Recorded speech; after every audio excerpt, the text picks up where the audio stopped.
Alrighty. Welcome here. Thank you for joining me for another inner hour this week. It's around here anyway, it's beautiful weather. Hopefully it is where you are as well.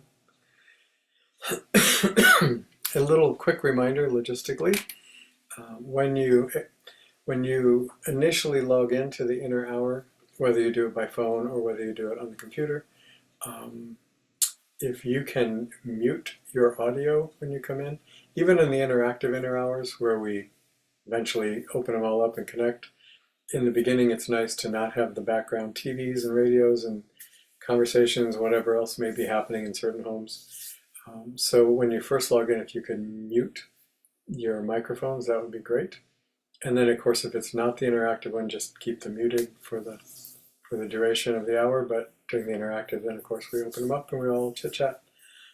I can also kind of override because of being the whatever it's called, but because I run the Zoom meeting, I can actually mute, and I can mute you on my end as well, but it's just convenient if you remember to do it when you log in.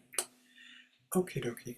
Also, one other logistic thing is tomorrow, being the first Saturday of the month, Michael and I are doing another class locally here at Unity at from 10 to 12 in the morning.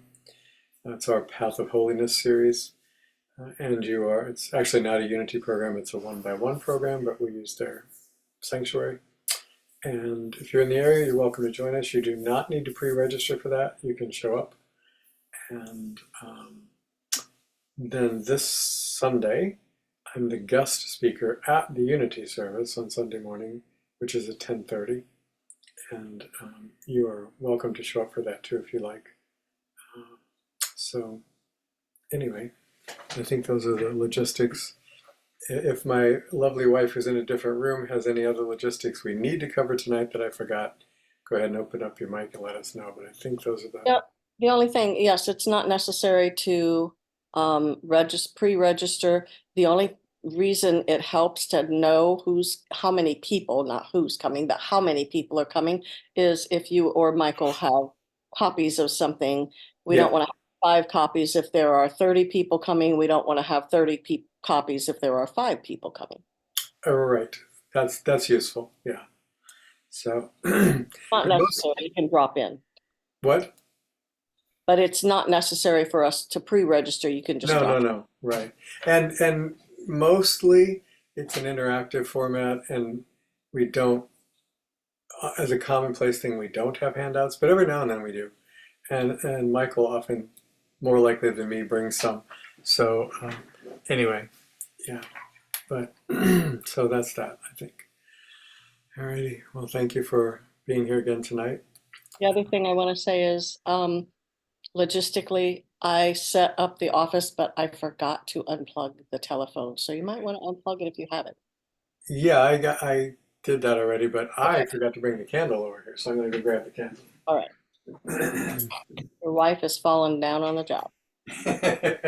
Well, that's because she's spending all her time outside gardening right now. Okay. So, if you haven't already done so, give yourself a moment to kind of settle in for the next hour and let go of whatever other concerns or preoccupations or obsessions you might have going on right now within you. Just sort of be present here for the next hour. So, Baruch atah Adonai, Eloheinu melech haolam, asher kashem mitzvotav v'tzivanu v'halik b'shal Shabbat. Amen. Alrighty.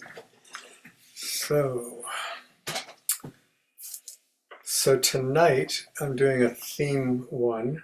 The theme tonight's gratitude, and I'm not doing biblical readings tonight, which, as you know, is kind of my norm.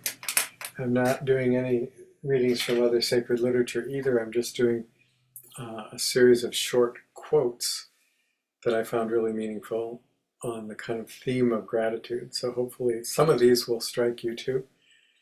My suggestion is I'm going to read each one and just pause briefly. So the pause is with the intention of kind of letting you take that in, that quote, and sort of resonate within you and see if it touches anything, opens up anything, has any meaning to you. And it, may not, but to give it a moment to just see how your essence resonates with the essence of that quote. And then I'll read the next quote. And then after I get all those done, I'll go back, like I always do, and make some of my comments and my understanding on those sort of things. So, okie dokie. So this first one is from a man named Karl Barth. And the quote is, "Joy is the simplest form of gratitude."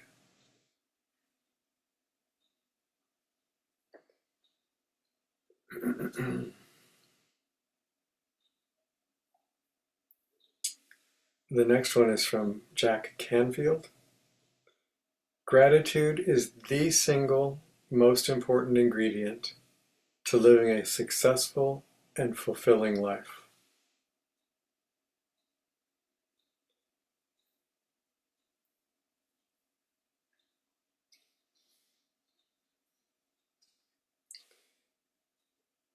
This is from Eckhart Tolle. "Acknowledging the good that you already have in your life is the foundation for all abundance."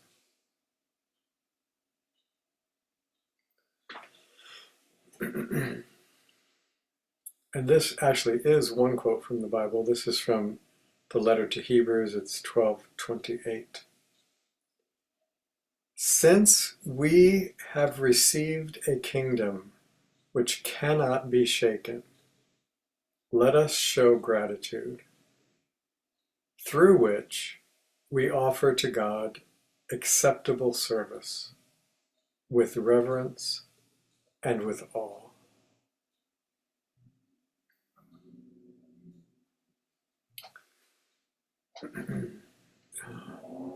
The next one is from Neil Donald Walsh. "Our struggle ends when gratitude begins."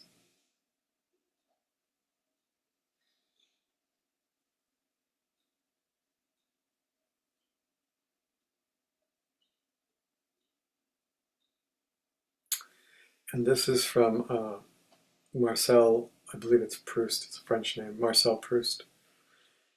Let us be grateful to the people in our lives who make us happy. They are the charming gardeners who make our souls blossom.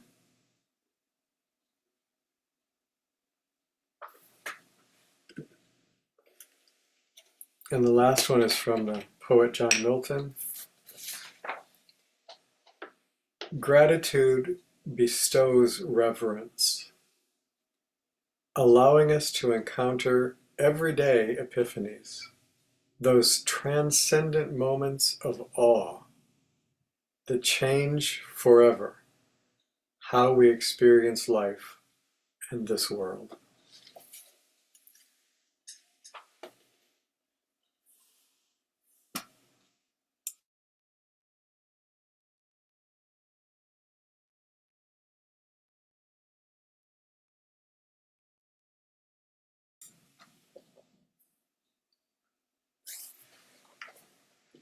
In the Jewish tradition, there are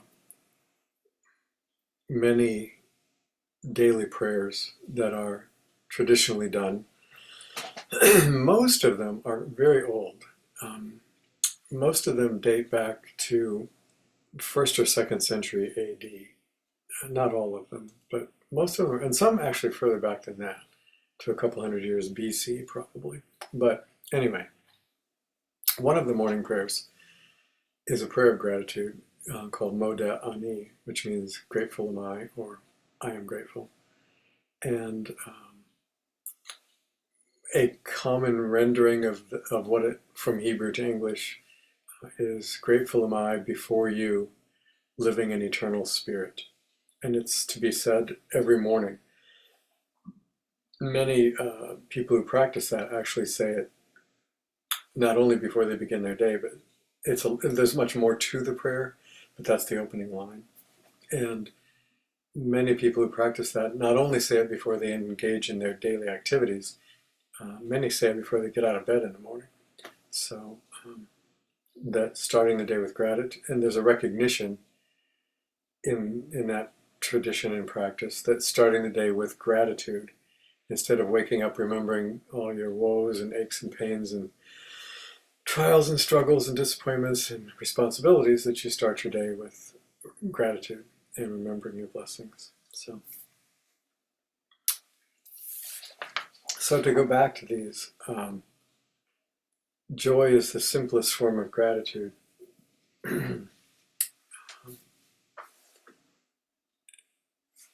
Kind of the other side of that is to not be aware of joy, not be open to the presence of joy. And I don't mean momentarily, because we all, none of us are perfect beings while we're in this human form. And so we all have ups and downs and ebbs and flows and, all of that. So we certainly have off moments, off days, difficult periods. I'm not trying to persuade you that we don't or pretend that we don't. But in general, if we aren't open to the joy in our life, to the joy of spirit, to the joy of life, if we're not open to that, the kind of corollary to this sentence is that not being open to it is a form of ingratitude.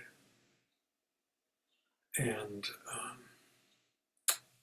for me, oftentimes,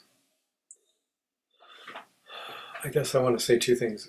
Oftentimes, I feel inside myself like I'm very grateful for things. But if you watched me, if you're in my presence and walked around with me, it wouldn't look like that or sound like that, because I'm not verbalizing the gratitude. And it may not even look like that because I'm caught up in something I'm distressed about. I'm complaining about this or grumbling about that, or stressed about this or frustrated with that. And so the persona that's more at the surface is this discontent. which doesn't indicate gratitude. Although in me, I may feel that. So that's one thing I've become aware of.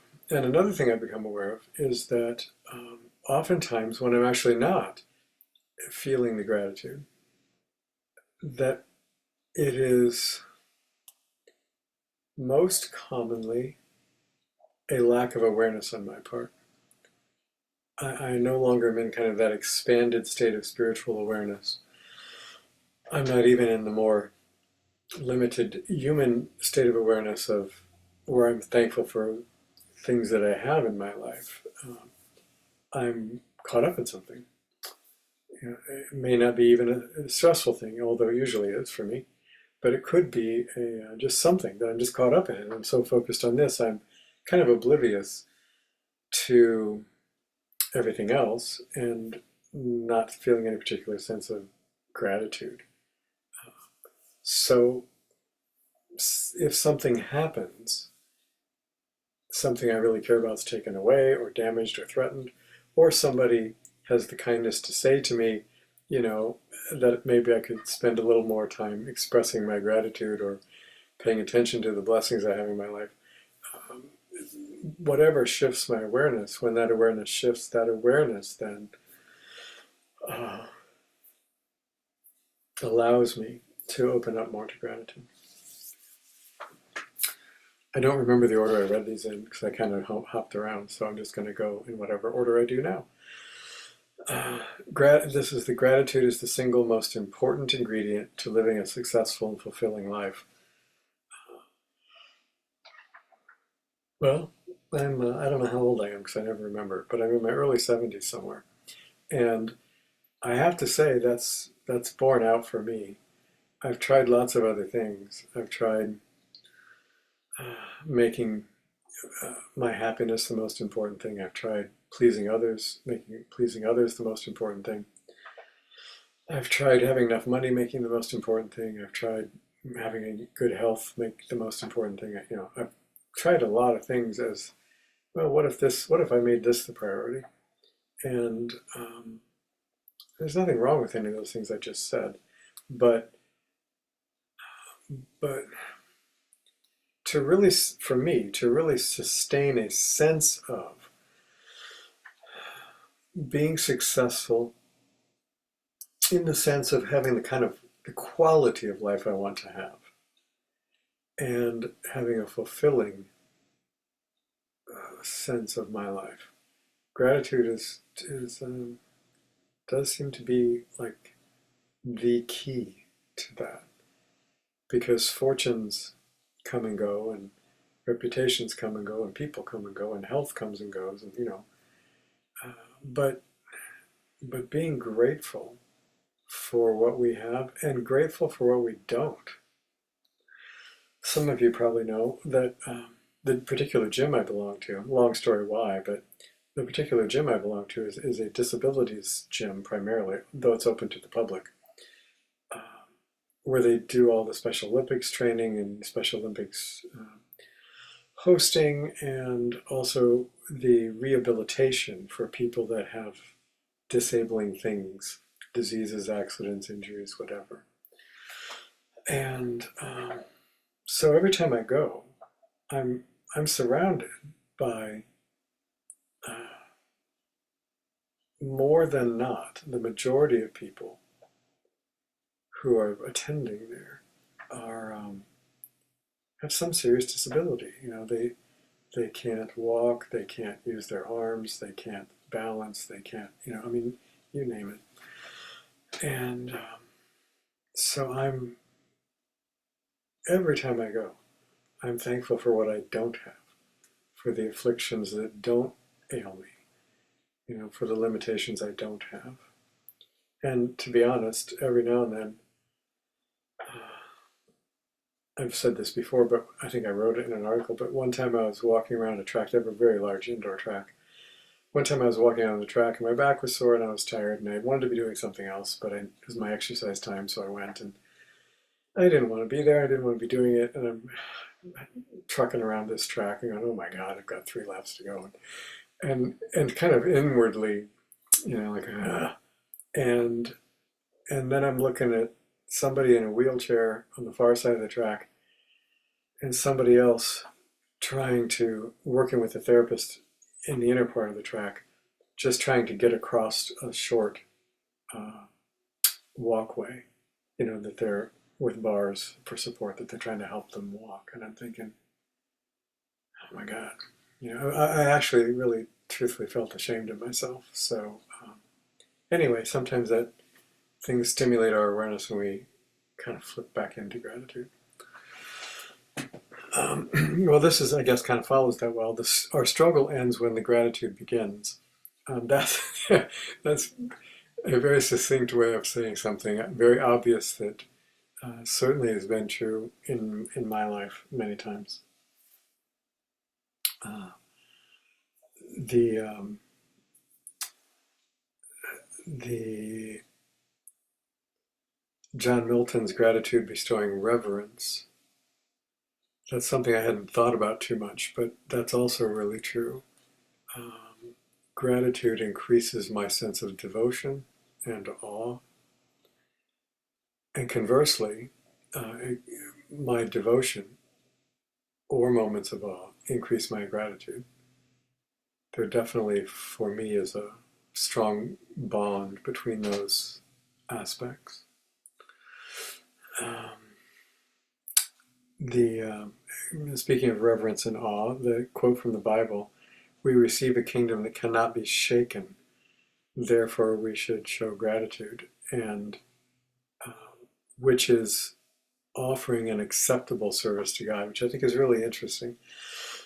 Because so many times in my life and so many people I see, I'm in spiritual circles a lot and have been for the past 50, 60 years. So many people in leadership roles, whatever you want to call them, whether you want to call them teachers or priests or nuns or gurus or monks or whatever. So many people that have positions of visibly trying to serve the work of God in this world. Through the church, through a mosque, through a synagogue, through writing, through inspirational programs, through retreats, through counseling, through therapy, whatever their thing is. That clearly you could look at them and it's very visible that they are performing. Many of our services are not so visible, but theirs is a very visible form of public service. Reaching out, with these spiritual energies and spiritual focus. And truthfully, more than I would like to admit, of those people, including me sometimes, are doing that with a sense of hubris or a sense of, aren't I special? Or look at the special position I'm in. Or just thinking to themselves, maybe not quite so dramatically, maybe it's more subtle, but this inner sense of, I have value because I'm able to serve in this way. I'm important because I'm serving this way. I'm somebody because look what I'm doing.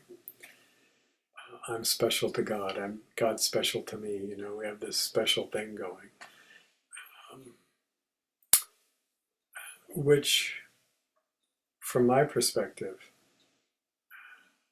seriously diminishes the spiritual depth of the service that's being done. Because service that is most meaningful and transformative, and certainly for me, people that have served me, whether through their teaching or their speech or just their example or whatever, service that is done with a humble heart, not for recognition, not for being special, not for, just out of love, even if no one ever sees it or acknowledges it or cares. That's the special service to me. And so I think this idea of when we are showing gratitude, that's our acceptable service to God. And as Paul recognizes here, it's done with reverence and awe because, as I said a minute ago, those all seem to go together to me. That devotion, reverence, awe, gratitude kind of seems to be a package that all nurtures one another in us. Um, Alrighty, and then I guess the last one is to be grateful for the people who make us happy in our life.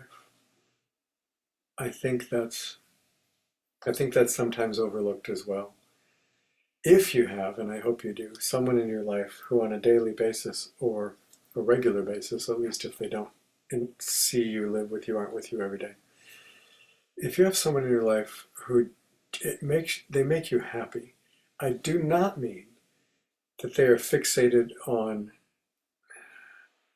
their being responsible for you always being happy and doing everything to please you. I don't mean that at all. But I mean their presence, their perspective, their love, their way of being just makes you happy. Just that simple. Being with them makes you happy. Seeing them makes you happy. There are people, I'm now teaching twice a month at our local Unity Church here, and while I do try to bring something for everyone and be as aware as I can of the people present and especially the ones interacting with me, there are people that when I'm in there and a particular person walks in, seeing them come in makes me happy. It's like, oh, good, so-and-so's here. And it's like, yay. And even if I don't get to see them before the service and I don't get to connect with them afterwards because of, whatever's going on, but they're present and I see them present, that makes me happy. And so I hope you have people like that in your life. And I hope you are like that for someone else. That when they see you coming, they go, oh, good, they're here, I know I used a plural form for a singular thing. Sorry on the, grammar stuff. But he or she coming in, they're really happy to see. So I think that's an undervalued gift that we give to each other, is that simple being happy to be in one another's presence. And for me, whether it's in meditation, which is where I usually am aware of it, or if it's in prayer, or if it's just in my life, at some given moment, when I am consciously with God, when my soul is aware of being in the presence of God, when that's happening at this level, or in the very sublime, much, much higher levels beyond this body, where the mind and body can't follow the soul, in those supernal realms, wherever it happens, the most common experience is a sense of peace and joy being in that presence. That happens far more often for me than great revelations, than deep insights, than some secret being revealed, than some wish I have being granted, than some healing I need taking place. All those things, thank God, happen from time to time too. But the primary thing about being with God is being happy in one another's presence. And the primary thing about our souls at this level, while we're in the body, is finding people that we're just happy with. We don't have to be doing spiritual things. We don't have to be doing service or meditation or prayer or study. We don't have to be doing something holy, so-called. We don't have to be doing anything. I mean, some of my great memories of Ani and I are sitting down by the fire in our fireplace, so-called fireplace room, doing nothing. I may be reading, she's maybe embroidering. We're not even talking. But there's this great sense of happiness and contentment just being with each other. So that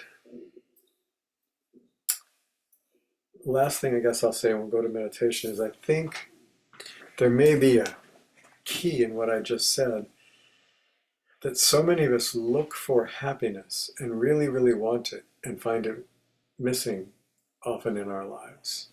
And we're sad about it, depressed about it, losing hope about it, that we don't have happiness so much in our lives. I think maybe a key to that is that in our search for happiness, we're looking for happiness in doing something that we like, or finding somebody that we are happy being with.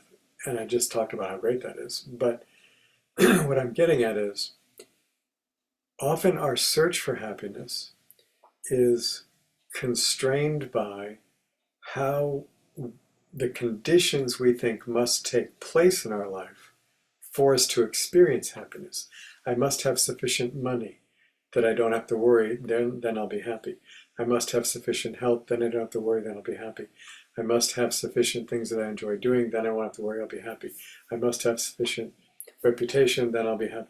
We have these conditions, and our search for happiness is most often not a search for happiness. It is most often a search for the ideal conditions that we have fantasized about. And when those don't arise, or we can't find or sustain them, then we're not happy.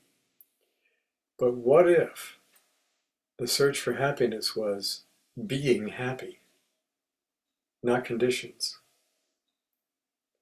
Being happy to be with yourself, being happy to be in your life, being happy in your home, being happy with whom you're with. What if it was the search for happiness was a search for being happy, not a search for conditions? And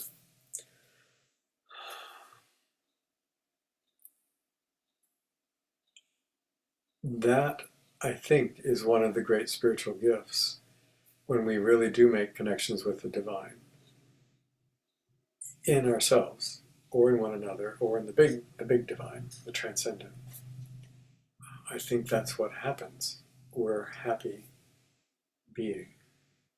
So with that, let's just close our eyes and give the world a rest a little bit, and bring our attention inside to that place of peace and quiet, where all that happens in our consciousness occurs. And no matter what is happening in our consciousness right now, no matter what is happening in the thought portion of our consciousness, no matter what is happening in the emotional part of our consciousness, or what's happening in the physical part of our consciousness, no matter what's happened in the past to our consciousness or might unfold in the future, no matter what activity is going on in our consciousness at any level,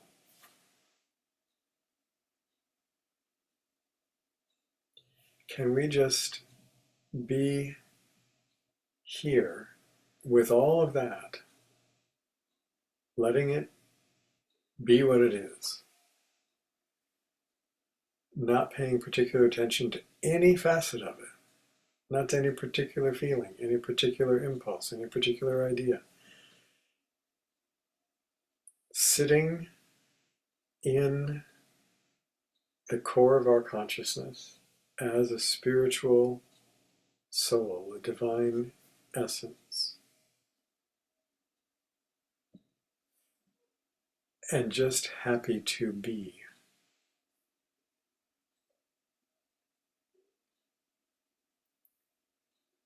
If we have that great blessing, let's sit in silence with it. And if that blessing seems not to be present, then in this silence, seek out happiness of being, and being happy, even in the search. And asking, how can I foster and awaken this ability to be happy, to be happy in being.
So let's just begin to bring our attention slowly back once more.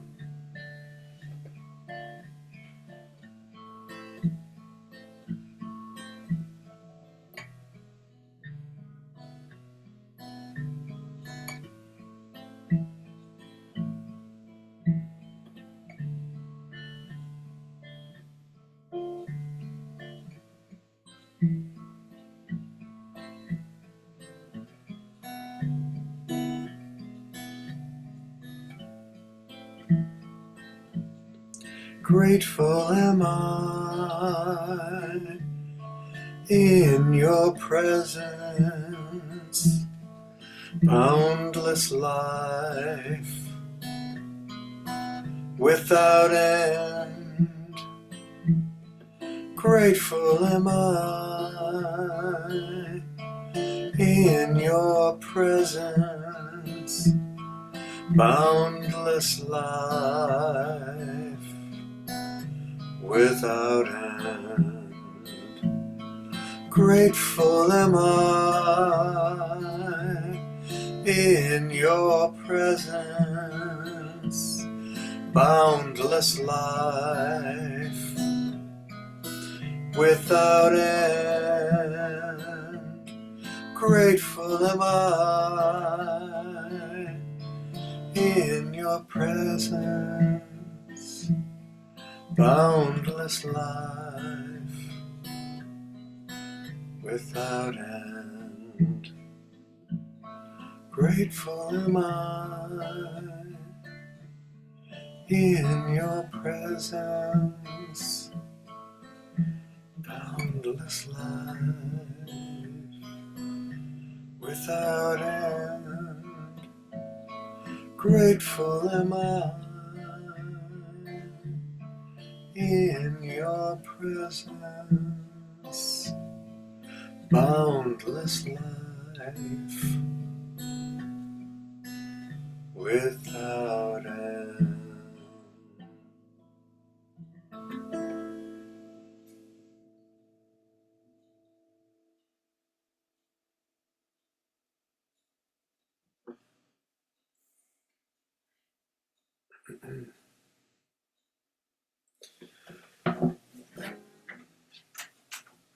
So, just a couple of closing thoughts. One of the things I'm grateful for is being able to share Friday nights, at least this much, with those of you who can join us. Um, Also, just personally, happy to see that Shuli made it tonight as well down in Florida. She's doing a special service for someone. Hopefully, you're doing well and the dog is doing well. Glad you could make it tonight. And of course, Nahama. And all the rest of you. Um, the I hope you can join us Saturday and or Sunday for the local events that we're doing.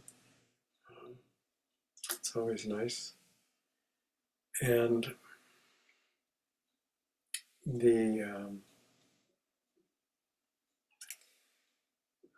while we all certainly go through our struggles, minor ones that we get really annoyed with, big ones that are really dangerous and painful and frightening sometimes and all that. I think if you look around the state of the world right now, I think one of the things we have to be grateful for is that we do not live in the state of most of the world, and or at least much of it, probably most of it in my opinion, but at least much of it, and that we're spared from so many things. But beyond all that, that we have this spiritual knowledge, we have this awareness of the divine, of spiritual teachings that help us to awaken to it and participate more fully and consciously in it, which it seems to me so many people are lacking, because I can't believe their behaviors would be what they are if they had that. So I'm grateful for that. And while we are definitely in a time of unrest, and um, that doesn't seem to be subsiding by any means, one of the truisms that I've noticed in life that is encouraging to me, hopefully to you too, is that many of the important transition times in my life were very troublesome ones. Some of the teenage transition years were not the easiest. The transition years from being sheltered in a very loving, very supportive home, I was so blessed in that way, and going just into school, just into public school, was a radical transformation because there weren't just nice, supportive, kind-hearted, sweet people at the school. There were mostly the teachers in mine were good, but there was an element of the student population that was mean. I hadn't experienced that. That was a difficult transition. Um, Living on my own and supporting myself financially was a difficult transition. Getting old is a difficult transition for me. Um, the ages of the world shifting, from the Piscean to the Aquarian age, from the Aries to Piscean. I mean, many transitions from monarchies to independence, transitions, from being British citizens to being free Americans. Uh, just so many transitions from those who were slaves to not being, which oddly enough had a lot of difficulties associated with. It wasn't just all, oh boy. Anyway, my point in all this is that I think the world is in transition. I don't know where honestly, I don't know where the transition will end up. I know where my faith hopes it will end up and wants to believe it will end up. I don't know, but I know it's in transition. That's pretty clear. And my point is that many transitions where we leave behind something we're used to and move into something we're not are uneasy at best, painful and frightening at worst. And so often in my life, they've come out in a space that was so much better, and I've been so grateful for. Probably, I'm hoping you've had experiences like that in your life where you've gone through something that has not been easy, but once you've moved through it, there's been a greater something, a greater freedom, a greater joy, a greater stability, a greater connection, something that that the transition was moving into. And once the transition part was complete, what followed that was a good thing. So my hope and prayer is that the transitions we're seeing, which are so difficult to watch, are that there's something on the other side of that that will be a blessing. And no matter what, if we can find ways to not tie our happiness to the conditions we want, but can learn to experience the happiness of being, and then maybe also have a lot of conditions we want begin to unfold in our life too. Maybe that's part of that often quoted in mystical teaching of seek ye first the kingdom, and then all else will be added unto you. Maybe that's part of what that means. But anyway, I'm happy you joined me tonight. Thank you. I hope you got something out of this evening. And as always, you're welcome at the local programs. And also, as always, you're welcome to text me, call me.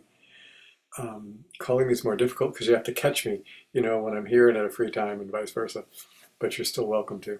And of course, texting or emailing, which gives both of us the opportunity to do it in a timing that works for us in each. So you're welcome to do that as well. I love hearing from you, and I love hearing, what your experience of our programs is, and ideas you have, and things you want to think. Let's we could leave that out. So whatever. I like sharing with you all. So thank you for being part of our community. Be good to one another and to yourselves, and may we be blessed this week with genuine gratitude for the life we have. Thank you all. Good night. See you soon.